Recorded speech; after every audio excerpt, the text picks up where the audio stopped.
तब्बल 3000हून अधिक वृक्षांवर चालविली जाणार कुऱ्हाड। ठाणे शहरात मेट्रो 4 आणि 5, बोरिवली ते ठाणे भुयारी मार्ग, साकेत ते माजिवडा उन्नत मार्ग अशा विविध प्रकल्पांसाठी वृक्षांचे बळी दिले जात असताना आता नव्याने तयार होणाऱ्या ठाणे शहरातील अंतर्गत वर्तुळाकार मेट्रो प्रकल्पामुळे तब्बल 3000हून अधिक वृक्षांवर कुऱ्हाड चालविली जाणार आहे। यातील 519 वृक्ष वगळता उर्वरित वृक्षांचे पुनर्रोपण केले जाणार असल्याचा दावा महानगरपालिकेने केला आहे। पुनर्रोपण केलेले वृक्ष जगत नसल्याचा दावा पर्यावरणवाद्यांकडून केला जातो। त्यामुळे येत्या काही दिवसात ठाण्यातील वृक्षसंपदा नव्या प्रकल्पांमुळे नष्ट होण्याची भीती आहे। मागील काही वर्षांपासून शहरात मेट्रो, भुयारी मार्ग, उन्नत मार्ग, रस्ता रुंदीकरण, जलवाहिनी टाकणे अशी विविध कामे सुरू असल्याने रस्त्यातील खोदकामे, मालवाहतूक वाहनांमुळे कोंडीत भर पडत आहे। त्यामुळे कोंडी सोडविण्यासाठी वर्तुळाकार अंतर्गत मेट्रो मार्गिका उभारण्याची घोषणा करण्यात आली। मेट्रोचा आराखडा पालिकेने महाराष्ट्र मेट्रो रेल कॉर्पोरेशन लिमिटेडच्या मदतीने तयार केला असून त्यासाठी 12,000 कोटींहून अधिक खर्च अपेक्षित आहे। केंद्र सरकारची मंजुरी मिळाल्यानंतर या प्रकल्प उभारणीसाठी महामेट्रो आणि महानगरपालिकेने हालचाली सुरू केल्या आहेत। प्रकल्पासाठी शहरातील 3212 वृक्ष बाधित होणार आहेत। पैकी 519 वृक्ष पूर्णपणे कापणार असून 2693 वृक्षांचे पुनर्रोपण केले जाणार आहे। पुनर्रोपण केलेल्या वृक्षांचे जगण्याचे प्रमाण अत्यंत कमी असते, त्यामुळे वृक्षतोडीबाबत पर्यावरण प्रेमींकडून नाराजी व्यक्त होत आहे। ब्युरो रिपोर्ट, जनादेश। आपली माणसं, आपला देश, पाहत रहा जनादेश। वरिष्ठ पोलीस निरीक्षक अनिल शिंदे यांनी साधला पत्रकारांशी संवाद। मुंब्रा येथील कौसा भागातील बांधकाम व्यावसायिक आणि social media influencer Nadeem Moinuddin Khan उर्फ बाबा खान वय वर्षे 45 यांच्या घराबाहेर गोळीबार करणाऱ्या आरोपीला मुंब्रा पोलिसांनी अटक केली। मात्र या अटकेपूर्वी आरोपीने मुंब्रा पोलिसांच्या दिशेने झाडलेल्या 5 पैकी 2 गोळ्या लागून 2 नागरिक जखमी आहेत। गोळीबार करणारा आरोपी गुन्हेगारी पार्श्वभूमीचा असून त्यांच्यावर खून, मारामारी असे गुन्हे दाखल असल्याची माहिती पुढे आली आहे। या प्रकरणावर मुंब्रा पोलीस ठाण्याचे वरिष्ठ पोलीस निरीक्षक अनिल शिंदे म्हणाले, आज पहाटे मुंब्रा शहरातील अल्लामास कॉलनी येथील नदीम खान उर्फ बाबा खान म्हणून कॉन्ट्रॅक्टर आहेत।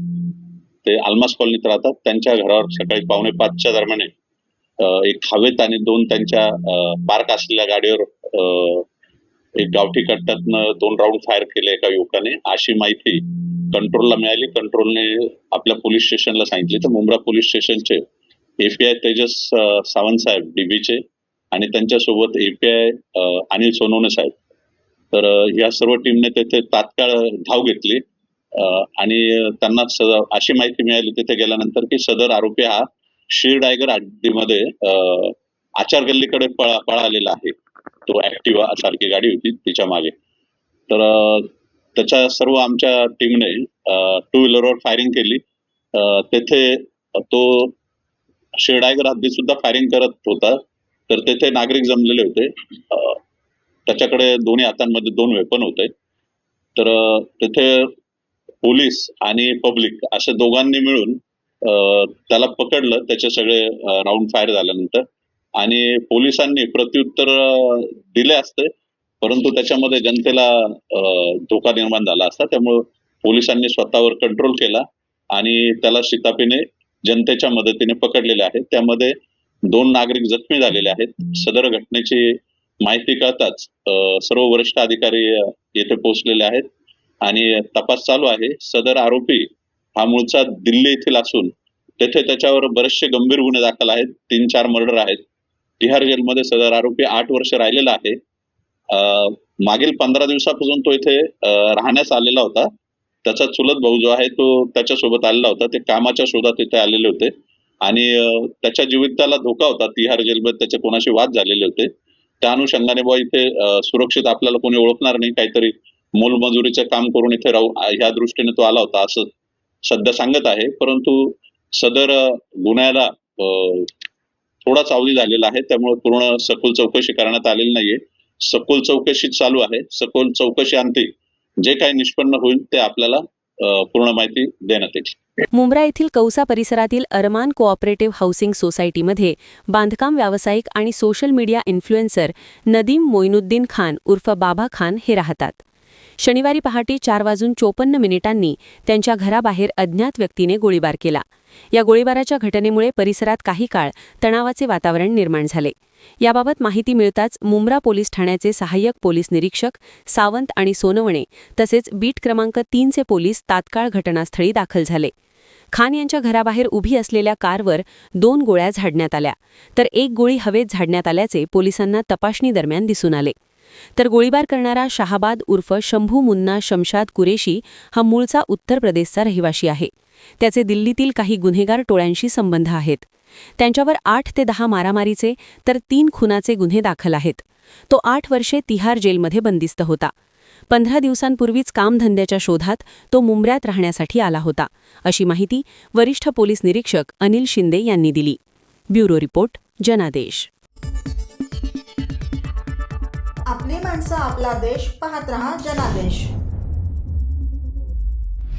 सर्व नागरिकांना आवाहन करण्यात येत आहे की सध्या डासांमार्फत पसरणाऱ्या डेंग्यू या आजाराचा प्रसार रोखण्यासाठी प्रत्येकाने पुढीलप्रमाणे कार्यवाही करावी. डेंग्यू आजार एडिस इजिप्टी हा डास चावल्याने होतो. या डासांची पैदास साचलेल्या किंवा साचवलेल्या स्वच्छ पाण्यामध्ये होते. 8 दिवसांपेक्षा जास्त दिवस पाणी उघडे व साचून राहिल्यास त्यात डास अंडी घालतात. अंड्यांच्या अळ्या तयार होऊन पुढे डास तयार होतात. यासाठी आपल्या घरातील पाणीसाठे उदाहरणार्थ बॅरल्स, पिंपे, टाक्या, हौद, रांजणे इत्यादी दर आठवड्याला रिकामे करून घासून पुसून कोरडे करून पुन्हा भरावे. 1 दिवस कोरडा दिवस म्हणून पाळावा. पाणी साठ्यांना घट्ट झाकणे बसवावीत किंवा जुनी साडी, चादर, धोतर यांनी बांधून झाकून ठेवावीत, म्हणजे डास त्यात जाऊन अंडी घालणार नाहीत. घराच्या गच्चीवर, आजूबाजूला, अंगणात कोठेही पाणी साचू देऊ नये. भंगार सामान उघड्यावर टाकू नये. उदाहरणार्थ टायर्स, प्लास्टिक सामान, कुंड्या, टाकाऊ वस्तू इत्यादी. अशा सामानात पावसाचे पाणी साठून त्यात डेंग्यूच्या डासांची पैदास होते. घरातील कूलर्स, फ्रीजच्या पाठीमागील ट्रे हे देखील वेळोवेळी कोरडे करावेत. लक्षात ठेवा, नुसत्या फवारणीने डास घनता कमी होत नाही, तर त्यासाठी डास पैदास ठिकाणे नष्ट करणे ही आपल्या सर्वांची जबाबदारी आहे. कोणताही ताप अंगावर न काढता जवळच्या शासकीय रुग्णालयात मोफत औषधोपचार घ्या. अशा प्रकारे नागरिकांनी सहकार्य केल्यास डेंग्यूचा प्रसार रोखणे सहज शक्य आहे.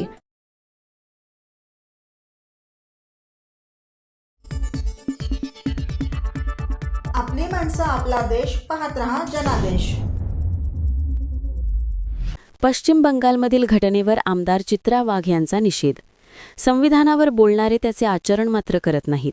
राष्ट्रपतीच्या अपमानावर ते शांत आहेत, असा टोला भाजपा महाराष्ट्र महिला मोर्चा अध्यक्ष आणि आमदार चित्रा वाघ यांनी ठाण्यात बोलताना लगावला. त्यावेळी बोलताना चित्रा वाघ म्हणाल्या, पश्चिम बंगालमधील प्रकार अत्यंत दुर्दैवी घटना आहे. त्याचा मी निषेध करते. राष्ट्रपती संथाली येथे आल्या असताना तिथे मुख्यमंत्री ममता बॅनर्जी उपस्थितीत नव्हत्या. हा राष्ट्रपती द्रौपदी मुर्मू यांचा नाही, तर त्यांच्या पदाचा अपमान आहे, असे चित्रा वाघ यांनी सांगितले. आज भारतीय जनता पार्टी महिला मोर्चा ठाणे शहर जिल्ह्याच्या वतीनं महिलांना पॉश कायद्याची माहिती होण्यासाठी तसेच त्यांच्या संरक्षणासाठी सुरक्षेसाठी असलेले विविध जे कायदे आहेत त्याचं प्रशिक्षण वर्ग ठेवण्यात आलेले आहे. आणि या ठिकाणी ॲडव्होकेट अपूर्वा जोशी आलेल्या आहेत, ज्या या क्षेत्रात काम करतात. त्याचबरोबरीने इथले पोलीस अधिकारी आलेले आहेत, जे महिलांना याबद्दलचं मार्गदर्शन करणार. ताई, राष्ट्रपती द्रौपदी मुर्मू यांचा पश्चिम बंगालमध्ये ज्या प्रकारे अपमान झाला आहे, ममता बॅनर्जी त्या कार्यक्रमालाच उपस्थित नव्हत्या, मुख्यमंत्री आहेत, त्याही एक महिला आहेत. मला काय वाटतं त्याबाबत, तुम्ही काय सांगा? नाही, अतिशय दुर्दैवपूर्ण अशी ही घटना आहे. याचा पहिल्यांदा तर मी निषेधच करीन. खरं तर संविधानावरती मोठमोठी भाषणं करणारी लोक संविधानामध्ये जे काही नमूद केलं आहे त्याचा मात्र त्या ठिकाणी आचरण करताना दिसत नाही. राष्ट्रपती महामहिम राष्ट्रपतींचे जे कार्यक्रम आहेत ते काही एका दिवसामध्ये ठरत नाहीत. महिना 2-2 महिन्यापूर्वी हे कार्यक्रम ठरलेले असतात आणि संथाल या ठिकाणी त्या आलेल्या असताना ना त्या ठिकाणी मुख्यमंत्री उपस्थित होत्या, ना त्या ठिकाणी त्यांना प्रोटोकॉल देण्यात आला. हा जो अनादर आहे हा राष्ट्रपती महामहिम द्रौपदी मुर्मूंचा नाही तर त्यांच्या पदाचा आहे आणि त्यामुळे फक्त संविधानावरती भाषणं करून जमणार नाही. काही ठिकाणी असं म्हटलं जातं की संविधान सर्वश्रेष्ठ जरूर आहे, परंतु जे संविधान ज्या वेद पुराण असेल, शास्त्र असेल यांच्यावरच आधारित असं आपलं जे संविधान आहे त्याला कुठेतरी कमी लेखण्याचा अशा पद्धतीचे घटनासुद्धा किंवा बोलणंसुद्धा झालेलं आहे. तर मला वाटतं तेही चुकीचं आहे, कारण या सगळ्याचा गाभा हे आपले वेदपुराण आहे. वेद आपल्याला मर्यादा शिकवतात, आपल्याला त्या ठिकाणी शास्त्र जे आहे ते आपल्याला संस्कार शिकवतात आणि आपल्याला संविधान जे आहे ते अधिकार शिकवतात. त्यामुळे फक्त अधिकारांवरती आणि कायद्यांवरती समाज चालत नाही. समाज हा त्या ठिकाणी आपल्या नीतिमूल्यांवरती चालतो, आपल्या संस्कारावरती चालतो. तर याही गोष्टींचा त्या ठिकाणी बघणं अतिशय गरजेचं आहे असं मला या ठिकाणी वाटतं. मला जर स्थानिक ज्या नेत्या आहेत, ज्या स्वतः मृणाल पेंडसे ज्या नगरसेविका आहेत, आमच्या भारतीय जनता पार्टीच्या नेत्या आहेत, माझ्या सहकारी आहेत, त्या तुम्हाला याच्याबद्दल जास्त चांगल्या पद्धतीने सांगू शकतील की तिथे नेमकं काय झालं. मला फक्त कळाली माहिती की काय झालंय, परंतु निश्चित काय झालं ते त्या सांगू शकतील आणि भूमिका पण मांडू शकतील. तुम्ही आता अजामीनपत्र गुन्ह्याबद्दल बोलत होता की खासगी कंपन्या, मला असं वाटतंच, नेहमीच असं मला वाटतं की पंचायतपासून पार्लमेंटपर्यंत आज महिला त्या ठिकाणी काम करतात, परंतु त्यांचं कुठेतरी मनोबल खच्चीकरण करण्याचं काम हे स्वपक्षीय किंवा विरोधी पक्ष या दोन्हीकडनं पुरुषांकडनं नेहमीच होताना दिसतं. सगळेच असं करतात असं माझं म्हणणं नाही, परंतु काही विकृत मानसिकतेची लोकही आहेत जे चांगलं काम करणाऱ्या महिलेला थांबवायचं असेल तर तिच्या वैयक्तिक टिप्पणी तिच्यावरती करणं असे प्रकार घडतात ज्याच्याने त्या बाईचं मानसिक खच्चीकरण केलं जातं. अशांसाठी माझं असं म्हणणं आहे की ती महिला जे काम करते त्या कामावरती चर्चा होऊ शकते, त्या कामावरती तुम्ही तिला बोलू शकता, परंतु तिच्यावरती अशा पद्धतीचा जो पर्सनल अटॅक केला जातो, जो वैयक्तिक हल्ला केला जातो, तो मात्र खपवून घेता कामा नये. अशा विकृत लोकांवरती, मग ते कोणीही असू दे, त्यांच्यावरती गुन्हा दाखल म्हणजे अशा पद्धतीचं एक नवीन अस्तित्वात आणावं लागेल आणि तो सुद्धा नॉन बेलेबल गुन्हा असेल की ज्याला जामीन मिळणार नाही. तेव्हा ही जी समाजातली विकृती आहे ती कुठेतरी वळणावरती येईल, जागेवर येईल असं मला वाटतंय. नारी शक्ती वंदन अधिनियम आता लागू होणार आहे. 2029 नंतर 33% या सगळ्याच ठिकाणी विधानसभा, लोकसभा, विधान परिषद, राज्यसभा या सगळ्या ठिकाणी 33% महिलांचा आणखीन त्यामध्ये सहभाग होणार आहे. अशा वेळेला अशा कायद्याची नितांत गरज आहे असं माझ्यासारख्या कार्यकर्तीला वाटतं. मागच्या अधिवेशनामध्ये या संदर्भात राज्याचे सन्माननीय मुख्यमंत्री यांना मी पत्रही दिलं होतं आणि त्याची आता आम्हाला गरज आहे. त्याचा पाठपुरावा सुद्धा येणाऱ्या दिवसात आम्ही करू. ठाणे भारतीय जनता पार्टी महिला मोर्चातर्फे महिला दिनानिमित्त महिला सुरक्षा आणि महिला कायदे याविषयी मार्गदर्शन कार्यक्रम वर्तकनगर येथील भाजपा कार्यालयात आयोजित करण्यात आला होता. या कार्यक्रमाला प्रमुख पाहुणे म्हणून चित्रा वाघ्या उपस्थितीत होत्या.